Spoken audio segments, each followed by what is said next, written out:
What's poppin', Rob Television? Welcome back to another reaction with your boy. As you can see by the title, man, yes, I'm back with another Larry Legend reaction video. This is part 3 for today. Now, this is about, I want to say probably 9 Larry Bird reactions within the last 3 days, man. I'm a been reacting, because you guys, man, I'm been reacting to every single Larry Bird video on YouTube, which is thousands of them, so I got a long way to go. But this is the time Larry Bird disrespected Michael Johnson. Was it Michael Johnson? Let me make sure I was Michael Cooper. My bad. I'm so sorry, Michael Cooper.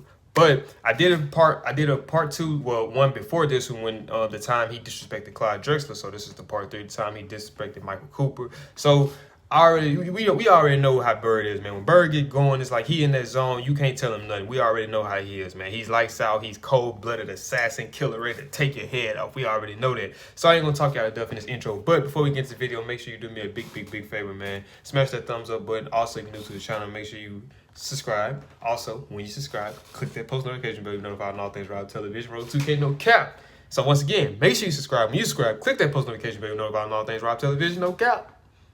Let's get into the video.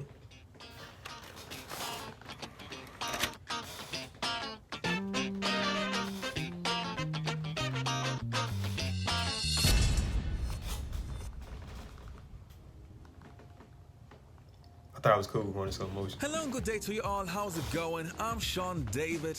Welcome back to the show. What's up, Let's Sean? talk some old school basketball. If you watch my show on a regular basis, then you know that I'm a huge Larry Bird fan, and I try to cover.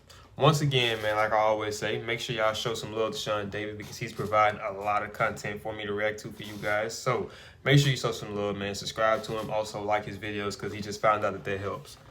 And I try to cover as many stories about Bird as possible, which is what I'm going to do in this video too. I want to talk about the rivalry between Larry Bird and the one player who could really guard Larry Bird, Michael Cooper. And I got a big surprise at the end of the video, so make sure you watch the full video. Also, I want to give a quick shout out to my Patreons. Thanks to you guys for supporting the show. And I would say, let's get right into it.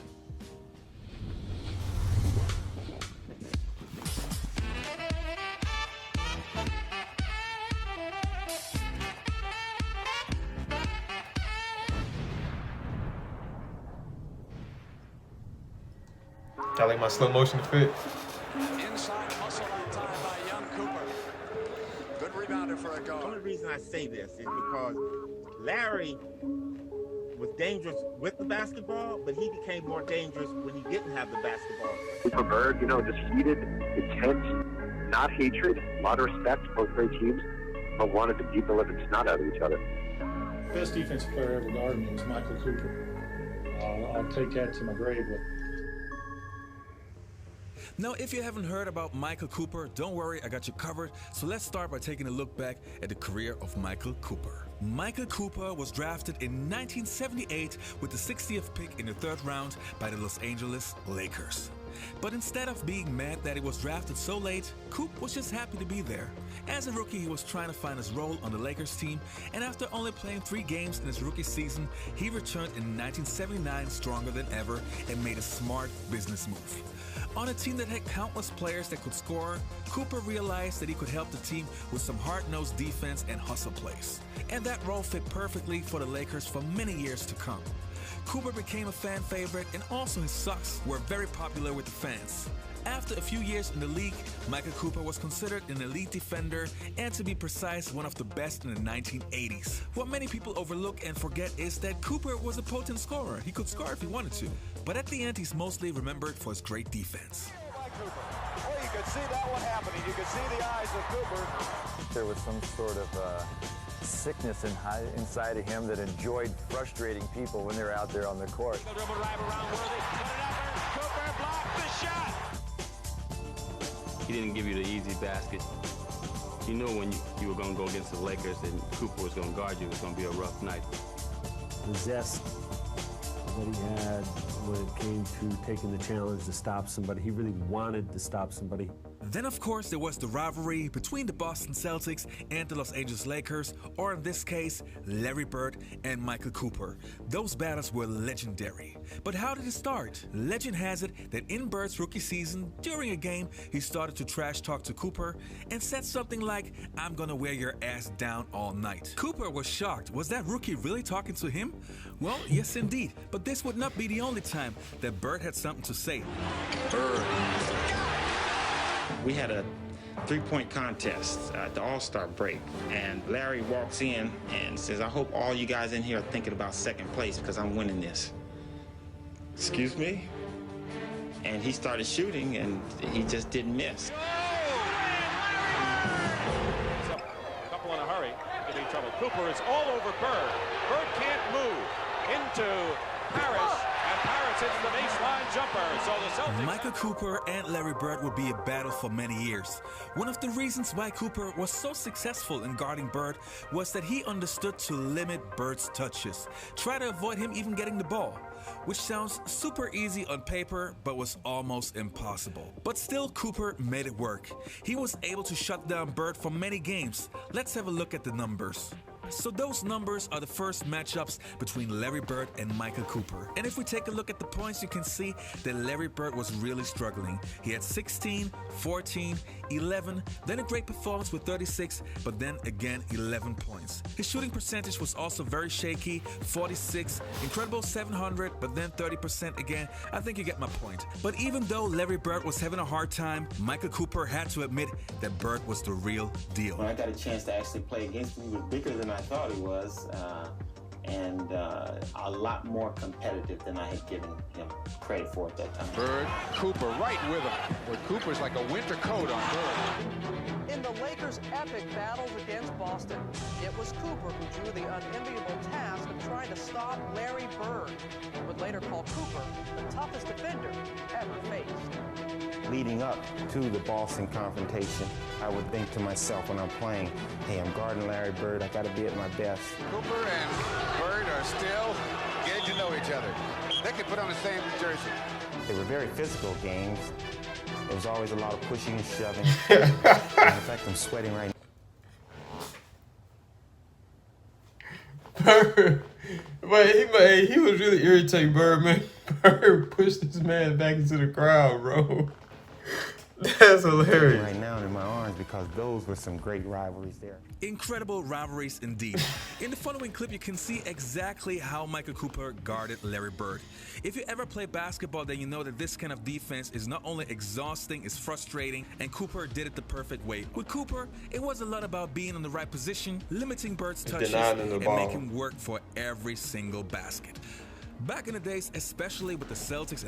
And see, the tactic that he used is smart. And I think I might have said this in one of those videos yesterday. With players like that, you want to try to deny them the ball. Don't let the ball even touch their hands. Like a lot of people, it's like they let the ball touch the person's hand. They'll let the ball touch Magic, Mike's hand or Bird's hand. And then it's like, now that he got the ball in his hand, like now you got to try to stop him. Your best bet is to just prevent him from even getting the ball, like from even touching the ball. That's just like in football. If you playing against quarterbacks like Breeze, Brady, or Rodgers, your best bet is to try to keep them off the field as much as possible. Same thing with these guys, man. You just want to try to prevent them from even touching the ball, man. That's a good tactic he was using. In the Lakers rivalry, there was always bad blood, and some of those rivalries even go until today. But with Larry Bird and Michael Cooper, it's a little bit different. Both players have a lot of respect for each other, which I personally love. But I also told you guys that I have a surprise for you. Well, Michael Cooper, how you doing? Sean, doing extremely well, man. Going through some unfortunate times now, but we just have to be able to deal with it and adapt, and I'm doing good. Hopefully you're doing the same.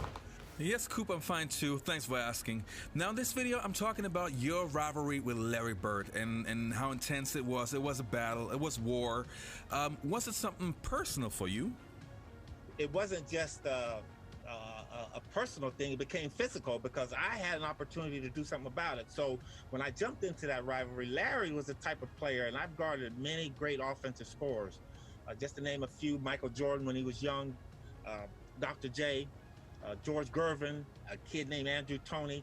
Those players, when they just throw the basketball, you can kind of take a rest on those guys. Larry was different than that. Larry could get rid of the basketball, but he was going to go get an offensive rebound. He was going to set a back pick for his teammate.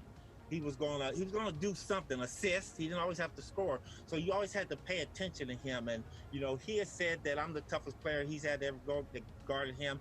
And I have to say Larry is the best because of those things I just mentioned, is that you always had to pay attention to him.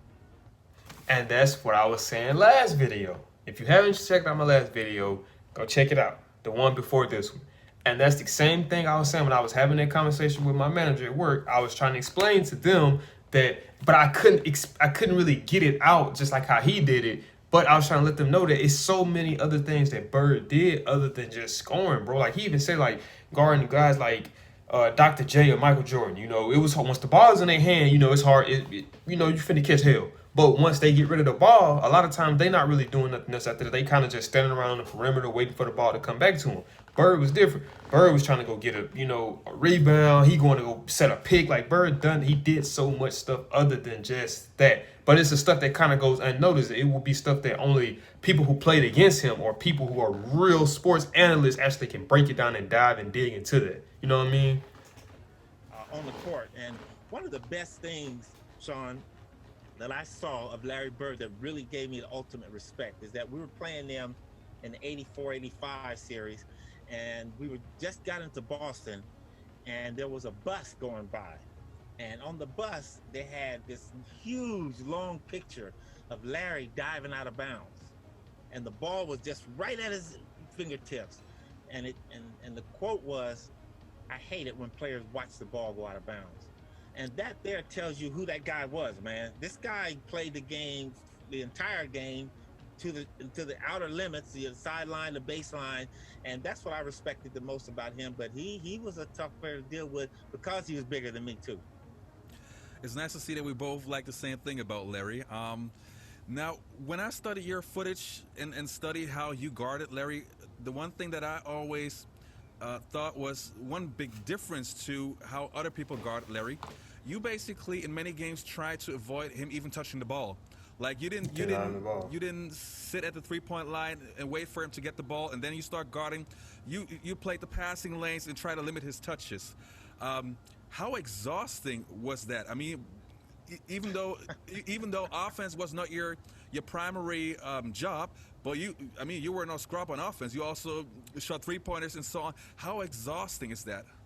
Well, you know what, very exhausting, first of all, very exhausting, but we prepared, and Pat Riley we had some tough training camps, and we were always prepared to go the extra distance. But my mentality, and being taught that in college from my coach, was that a great offensive player can only score if he has the basketball. All right, you guys. I hope you enjoyed this episode. Also, with the little bonus at the end of the video, don't forget to check out my other podcast, the Basketball Time Machine podcast, on iTunes and on Spotify.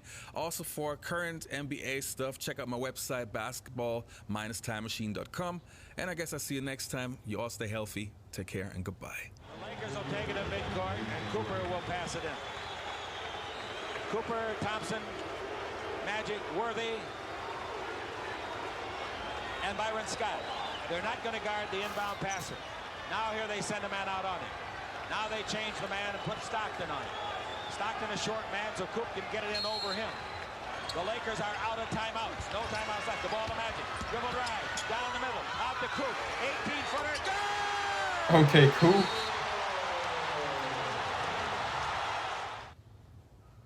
Okay, cool. That was an interesting video, man. Like, that dude, he did it. Yeah, I like his tactic he used on Bird. That was like the best tactic. As far as like people holding Bird, he's by far the best that I've seen, actually be able to defend Bird, hands down. But that is it for this video, man. If you did enjoy this video, do me a big favor, man. Smash that thumbs up button. Also, if you're new to the channel, make sure you subscribe. When you subscribe, click that post notification button. That way you'll be notified on all things Rob Television. I'm out to stay. Gang.